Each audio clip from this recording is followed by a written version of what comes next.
Μπροστινή, η μπάλα η οποία κατέληξε στον goalkeeper της Ακαδημίας Λάκη. Κέρδισαν την μπάλα οι παίκτες της Νέας Ιωνίας. Πολύ μεγάλη ευκαιρία με τον Σπυράτο, ο οποίος θα στείλει την μπάλα στα δίκτυα με τον Σπυράτο σε μια έξοχη προσωπική ενέργεια, ο οποίος κέρδισε την μπάλα παλικαρίσια και με ένα ψύχρεμο πλασέ κλαίει την μπάλα στα δίκτυα. Να η αντίδραση, η απάντηση της Νέας Ιωνίας.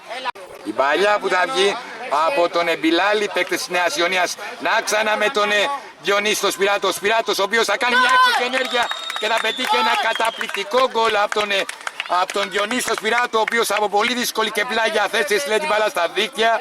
Μεγάλος πρωταγωνιστής για τη Νέα Ιωνία, ο Διονύσης το Σπυράτο που μακρύνεται. Για να δούμε τώρα η μπάλα από την αριστερή πλευρά στον Διονύση τον πολύ όμορφη ενέργεια. Εδώ υπάρχει μαρκάζουμε και εδώ έχουμε το πέναντι, φίλες και φίλοι. Σε αυτή την έξοχη ενέργεια από τον Διονύση τον Σπυράτο, ο οποίος είναι ο μεγάλος πρωταγωνιστής αναμφισβήτητα σήμερα για τη Νέα Ιωνία, έχοντας πετύχει 2 γκολ. Και το πέναλτι για τη Νέα Ιωνία, η μεγάλη ευκαιρία για την ομάδα του Αλέξα του Καλύβα να αποκτήσει ένα προβάδισμα 2 τερμάτων. Να δούμε ποιος θα το εκτελέσει. Ο Σπυράτος είναι κατά πάσα πιθανότητα ο παίκτης ο οποίος το κέρδισε και θα το εκτελέσει. Και με πολύ δύναμη στο γάμα της εστίας του goalkeeper των γηπεδούχων, ο Διονύσης Σπυράτος που θα πετύχει hat-trick.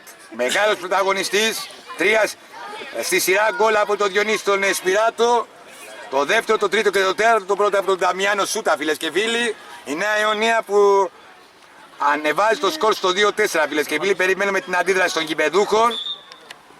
Για να δούμε λοιπόν τι μας επιπλάσει αυτή η σημαντική αναμέτρηση για το πρωτάθλημα των Pro Junior για την 10η αγωνιστική, φίλες και φίλοι. Η Νέα Ιωνία που θέλει την νίκη για να παραμείνει στην κορυφή. Κόντρα σε μια πολύ καλή ομάδα την Ακαδημία Λάκη. Μια παλιά, εξαιρετική παλιά στον κενό χώρο. Ο Άγγελος ο Τσόλος θα τρέχει πάνω στα δίκτυα. Το 2-5, φίλες και φίλοι. Μια εξαιρετική πάσα στον κενό χώρο. Μια ασίστ παλιά από τον Διονύσο Σπυράτο και ο Άγγελος ο Τσόλος σκοράρει ξανά. Η ομάδα της Νέας Ιωνίας σκοράρει με τον Άγγελο τον Τσόλο που παίζει πλέον στην γνωστή του θέση ως επιθετικός. Κατά ανάγκη να αγωνίσει και στο πρώτο ημίχρονο ως goalkeeper. Η Νέα Ιωνία λοιπόν με 2 γρήγορα γκολ στην επανάληψη ανέβασε το σκορ στο 2-5, φίλες και φίλοι, και έχει βάλει τις βάσεις για να φτάσει στη νίκη, αλλά τίποτα δεν μπορεί να προδικάσει.